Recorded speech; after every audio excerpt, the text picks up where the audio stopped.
To demonstrate, we're just going to go into a normal treatment plan. Okay, and there's a lot of ways to get into a treatment plan. I'm going to right click a client's name right from my assigned patients list, navigate. I'm going to come down to counseling and I'm going to go into this counseling treatment plan. Okay, now this is a custom form that I've built that includes this goals and objectives tab. Okay, the goals and objectives tab is configured in your maintenance menu. Oops, sorry about that.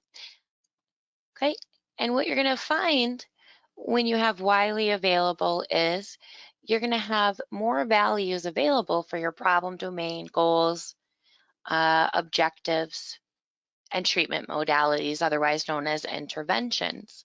Okay, to demonstrate, what I'm gonna do is pull up a treatment plan that we've made for this client, and you can see I have some goals here. Okay, when I double click in here, this anger control issues is something that I've entered manually. And you can see this goals drop down is very slim. When I was implementing my system, I couldn't think of a lot of different goals.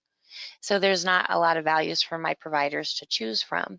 So instead, they're gonna have to kind of force their goals into what's available.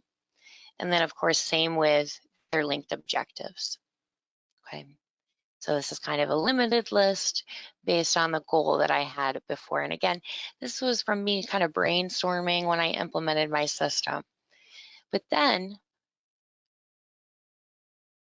I was able to implement Wiley and get the data set that Mike's referring to. What that did is it gave me a nice long list of problem domains. With those problem domains, there's long list of goals under the problems so that I can measure my report on my outcome measures, those progress towards these specific industry standard goals.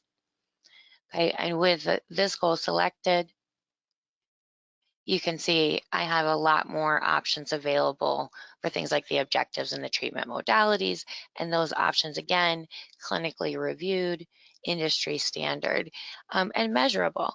So now we have kind of standard data sets to measure our progress towards goals against.